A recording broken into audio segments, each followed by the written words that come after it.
Flashback.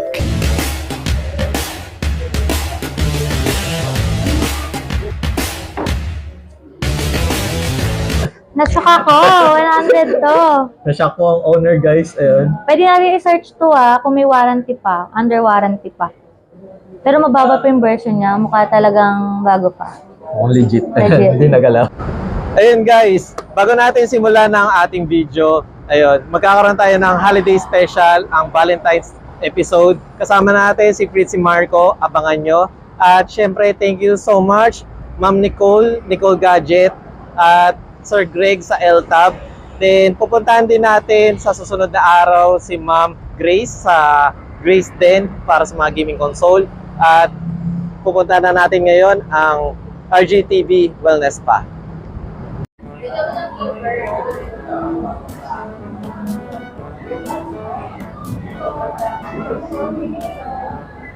Hello everyone, nandito tayo sa Green Hills at kasama uli natin si Ma'am Nicole. Ayun. At titignan natin yung mga brand new niya, kung nag-price drop ba or may mga discount sa biyahe ko.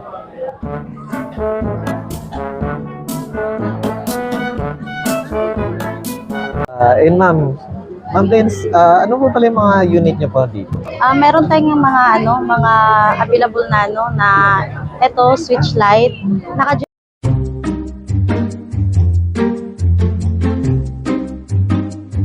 End of flashback.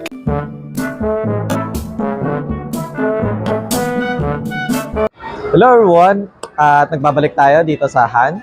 At as of February 2024, price update tayo. Titignan natin kung ano yung mga bagong arrival nila. At titignan din natin ang kasagutan or para maliwanagan ang ating mga subscriber na nag-comment sa atin. Sama sa biyahe ko.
Tayo sa Han at update tayo at kasama uli natin si Sir Noki. Ayun. Hello po. Then, ayun Sir Noki, meron tayong mga katanungan na hindi nakasagot kasi ayun nga, hindi ko rin alam eh. Ayun. Yeah. Sir, kay Charlie Castillo, 7824, nag-comment siya sa via YouTube.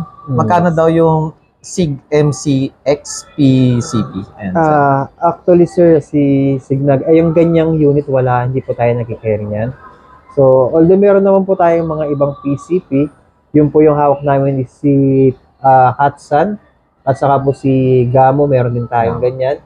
Then meron din tayong Reximex. Si Reximex at si Hudson is made from Turkey naman po yan. Turkey. Then si Gamo naman po na PCP natin is UK naman po siya nang galing. Okay. Pero the brake barrel po is made in Spain, Spain. actually. Then, ayun sir, si user so for you cute, masyadong mahaba. Ayun. Ang tanong naman niya is PCP air compressor, sir. Sa ngayon po, wala pa tayong stock ng air compressor. Meron lang po tayo yung mga hand pump. Actually, meron tayo dyan sa ibandang una kung gusto niyo pong makita. Ito po yun. Wait lang. Kunin ko lang po para may idea lang dito. So, ito po siya. So, kung walang air compressor, usually ito yung ginagamit nila. So, sa 4,000 PSI enough naman po ito. So, kaya naman po niya mag-load sa mga PCP.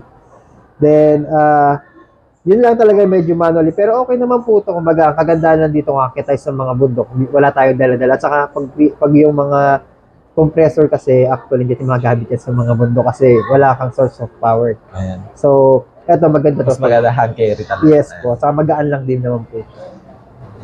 Then, sir, last question kay Feliciano Eugenio 6534. May com holder daw po ba kayo, sir? Wala po tayong com holder eh. Then, sir, ayun, dahil nandito tayo sa section ng mga ano, sir, ano po pala yung mga brand ninyo na arrival, sir? Actually, nung last pumunta ata kayo, wala tayong mga Daisy brand. Ayan, meron tayong Daisy. Actually, ito pwede ito sa mga pambata na 12 years old and up. Kasi ang bala naman ito is Metal BB. Yun yung parang bakal siya na bulitas. Then, ang mga range yan is nasa 15 to 20 meters. So, pwede siya pang flinking, pwede siyang ano siya, parang panglibangan ba sa mga bahay. Then, yan. Then, also meron pa rin tayong mga brake barrel. Yan. Mga brake barrel naman natin is ito yung sabi ko kanina, na Gamo na made from Spain. So, ang price range naman natin dyan is 18,000 to 62,000. Yun po yung price range niya. Depende.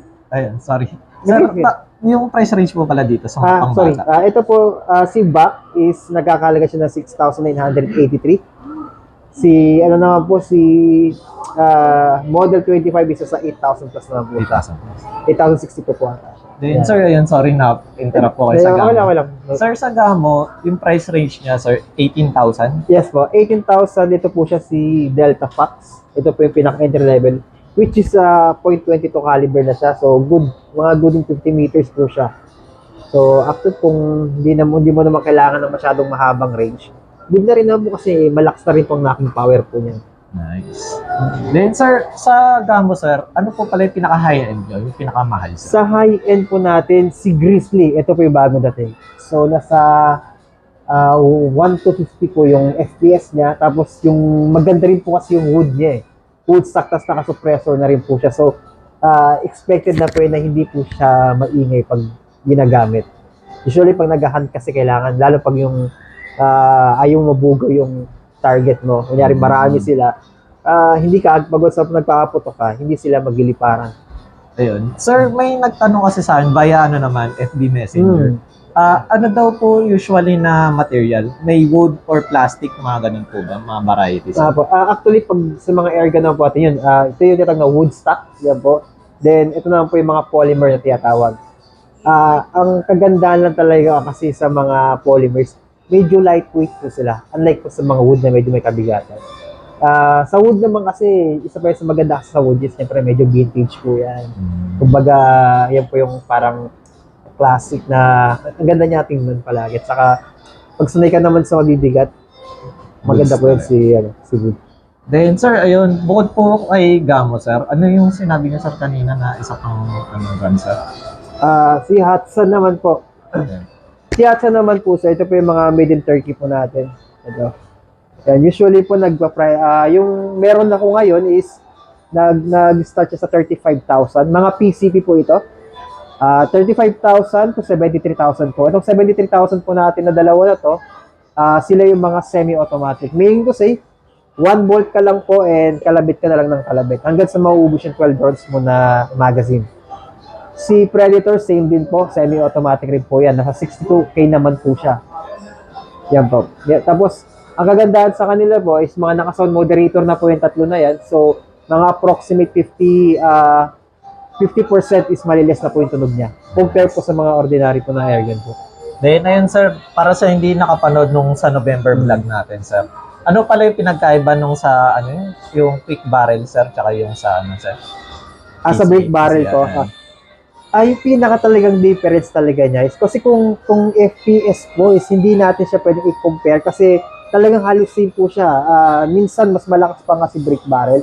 Ang talagang pagkakaiba niya po is yung pinaka mekanismo po niya.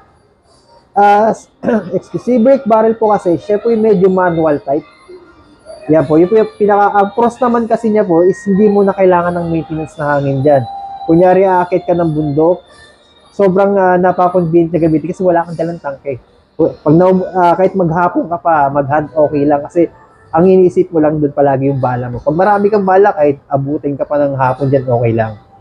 Si PCP naman po, ang pros naman po kasi ni PCP is pag meron kang source of power po niya, so mas convenient sa gamitin kasi i-charge mo lang po siya.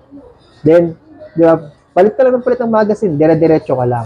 Yun lang. Yun lang po yung parang medyo manually lang talaga siya. Then, ayun, para sa mga curious, sir, ano po pala to, sir? Ito, airgun po ito na brake barrel din po. Full setup na po ito, sir. Naka 329 magnification na po na scope to. Although meron din po siyang fiber optic sight.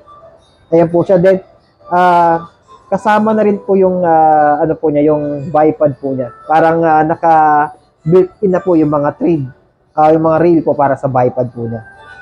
Then, may adjustable na rin po siya na cheek rest. So, mas maganda talaga siyang ipang-hunt. Then, 0.177 na po at saka IGT po siya. Yung tulad po na sinabi ko last time, yung brake barrel natin may dalawang klase po yan. Meron din tinatawag na spring action. Yung spring action po yung parang yung parang classic na yung May magagaling sa spring yung ano.